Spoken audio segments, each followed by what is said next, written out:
Welcome back, friends. Good morning. Good morning. Happy Thursday. I'm Danny Wexelman in for Steve Phillips alongside Kevin Franzen and our producers, Tim and Patrick. We welcome you back here. It's going to be a jam-packed hour, by the way, Franny. Before we go around the bases and catch up on all the action from last night, we got Brandon Lau, Pirates second baseman's going to join us in about 20 minutes here on MLB Network Radio and, of course, on MLB Network.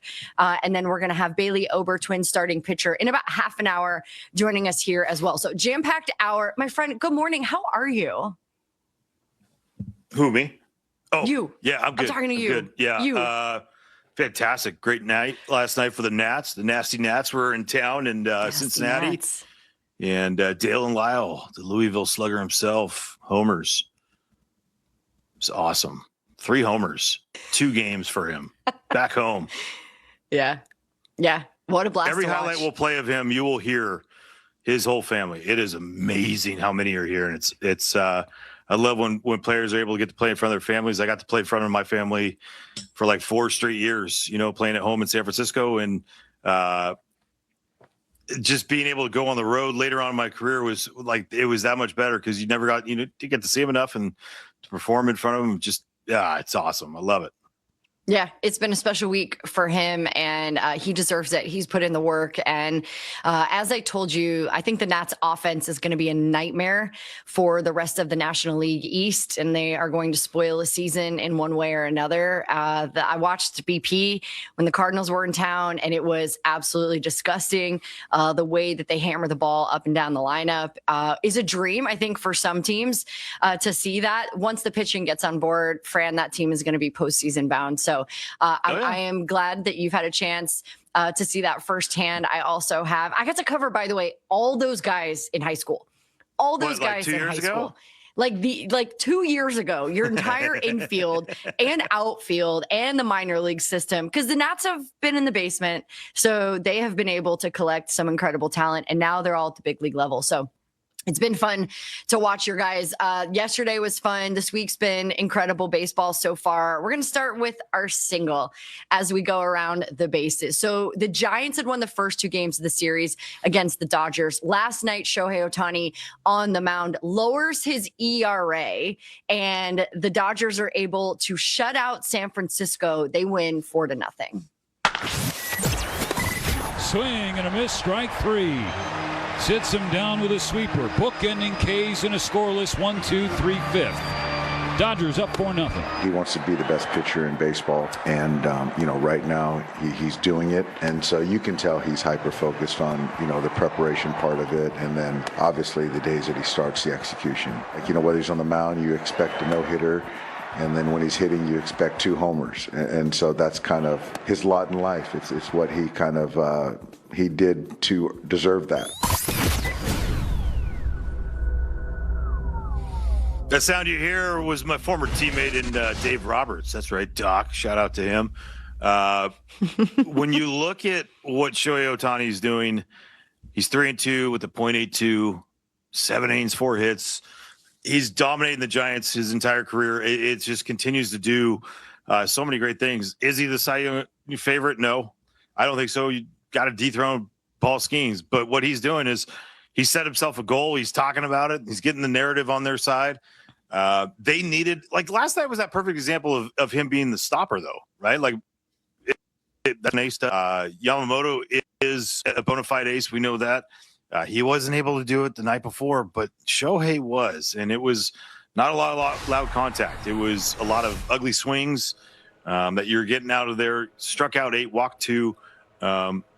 Play of the night ends up being, and who knows how this ends up, but Andy Paz has had just a ridiculous year on the offensive side, hitting .312, leading the team in almost every offensive category. It was his play going to his right and back towards the wall on Drew Gilbert. His first and second one.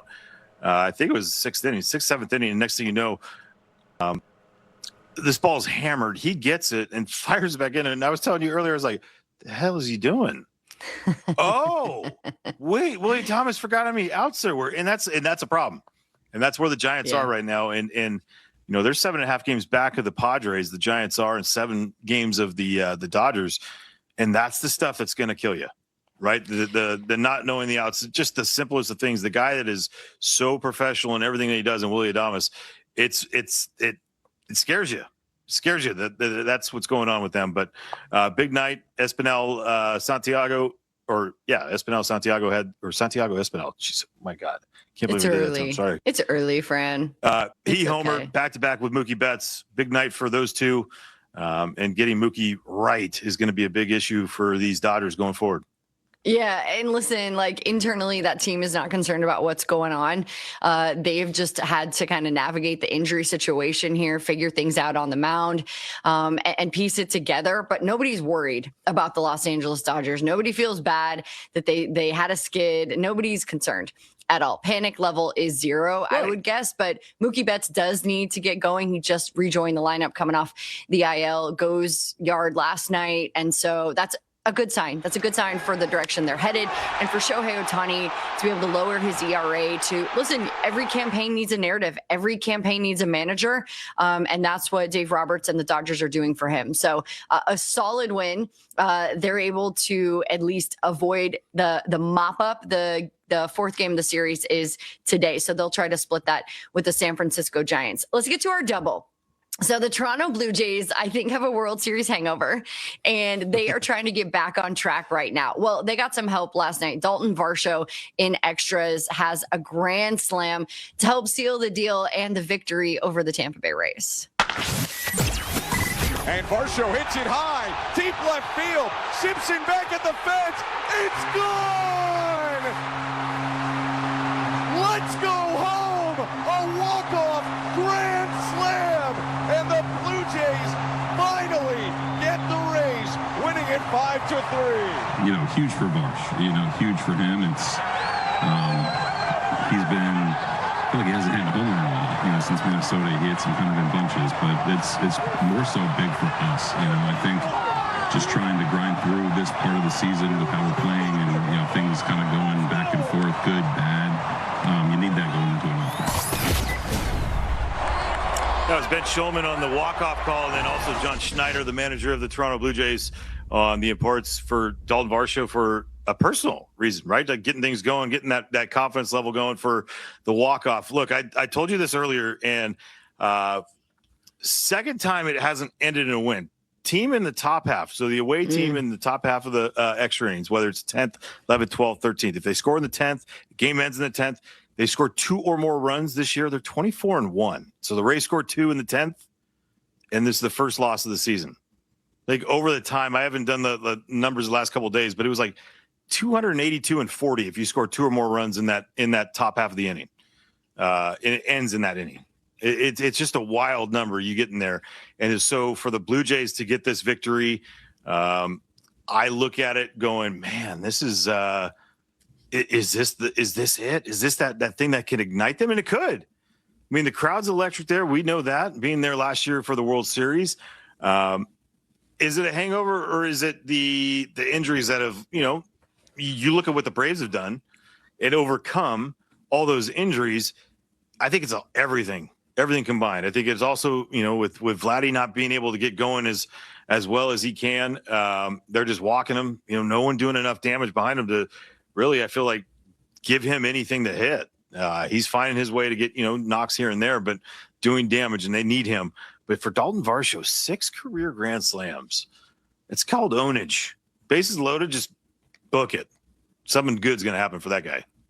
Yeah, I mean, let's talk about the injuries for a quick second. So Alejandro Kirk behind the plate, I think that's a bigger one than people think. Addison Barger, who can play right field, he can play third base, got a cannon for an arm. His bat was hot in October, and he was supposed to be an important player here. Nathan Lucas as well, the outfielder for them. And then obviously on the pitching side of things too. So just having some key position players, and the Jays are built on having role players, right? They have a lot of those guys. Ernie Clement is one of those too. And just being able to produce 1 through 9, having depth, that's where their strengths are. And so they have been missing that strength. But a little love too, by the way, to Dylan Cease. He went 7 innings of 1-run ball, 3 walks and 9 strikeouts. And the Rays have been red hot. So anytime a pitcher can come in and do damage like that, and limit the damage on the other side for Tampa Bay, what they've accomplished. They've been red hot. They are neck and neck with the Yanks right now in the American League East. So I thought overall really great team win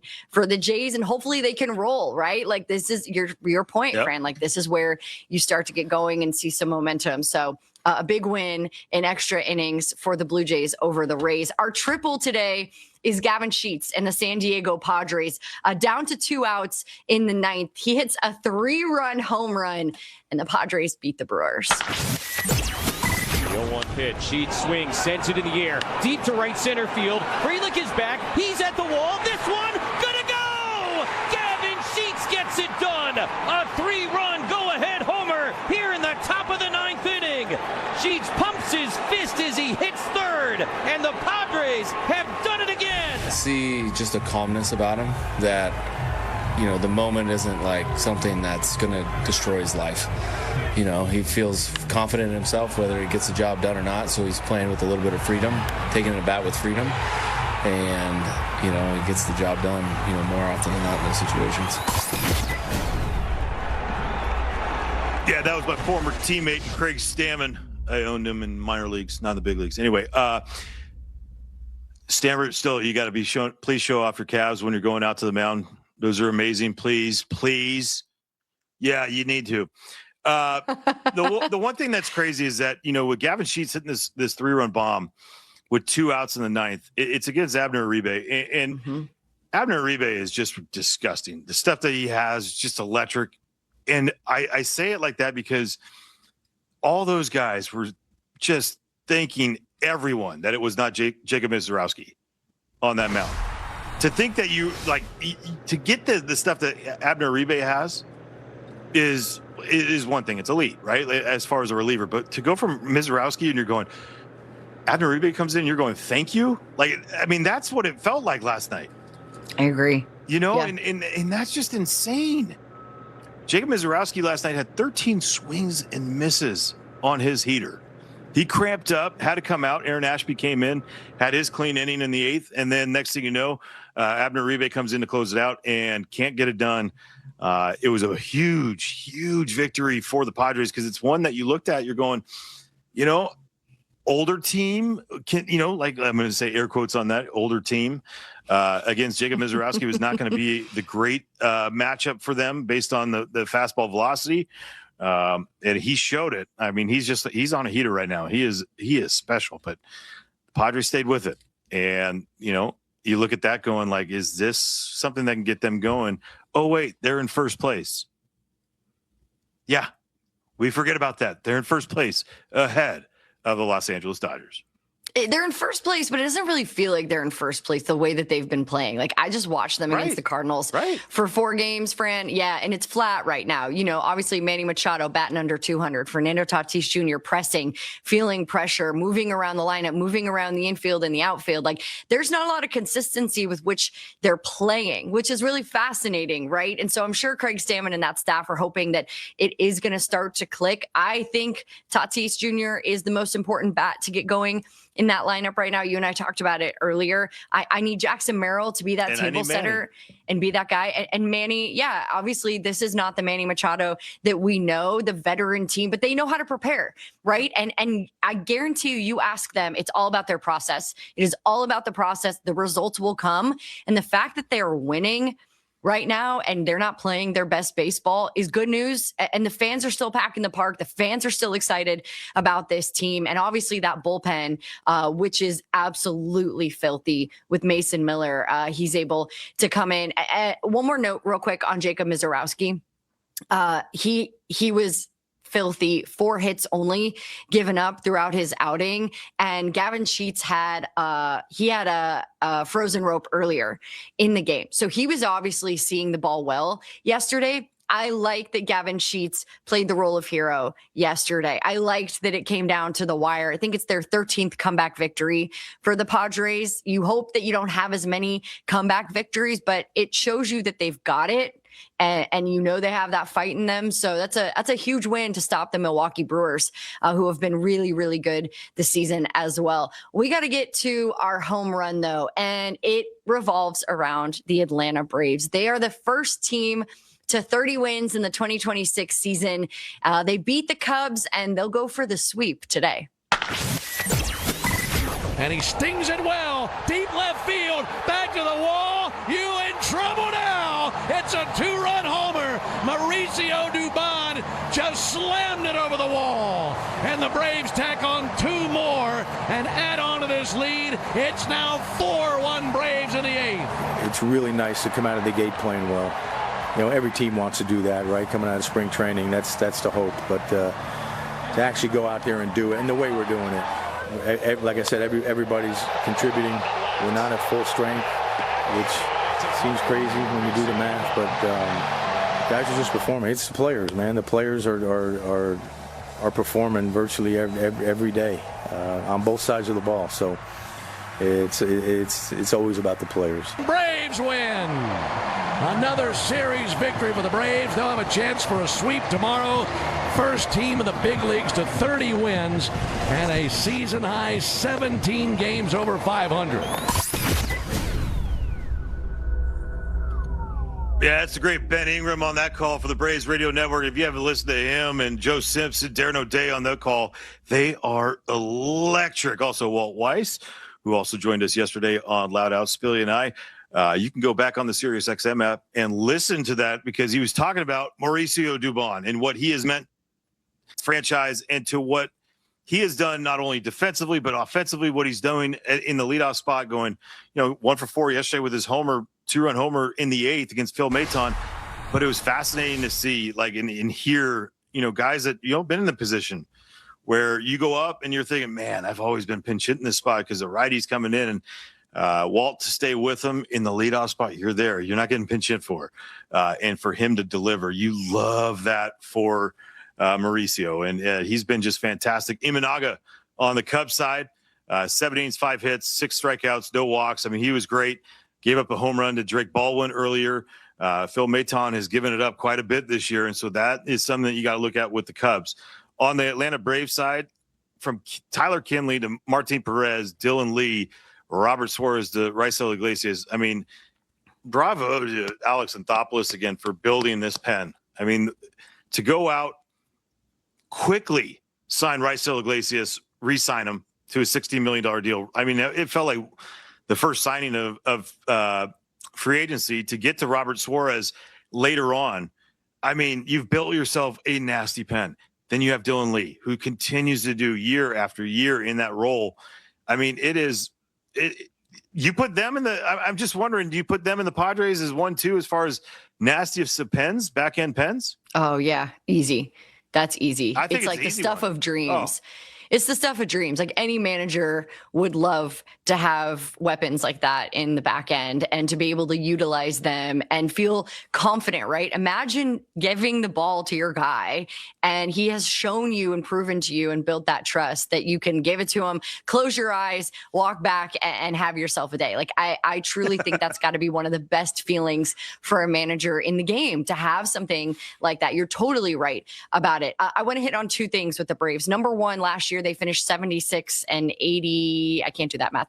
86, 76 and 86. Okay. 4th place. It is just a disaster. I know. Did you see? The struggle is real. Dude, I don't do life math. I don't do life math, man. But to your point, for Alex Anthopoulos and that front office to put their heads down, get back to work. They dealt with some weird things in the offseason at the shortstop position. And so I want to highlight Mauricio Dubon for a second. The Astros were going to let him go. He ends up getting traded for Nick Allen. And this is a guy who was a 26th round pick. We don't even have that round in the draft anymore. Pick number 773. And there was a really good quote in The Athletic. Jesus Cano had it in that it's a bit of a chip on his shoulder. And he said that people sometimes say it's luck. It's not luck. It's hard work, dedication, and it's paying off. So I just wanted to give him some flowers because it's not easy to be that guy. He kept the bat in the hand. So a big night for Mauricio Dubon. We're going to get rolling because Brandon Lau is on the line. When we come back, we're going to talk to the Pirates second baseman.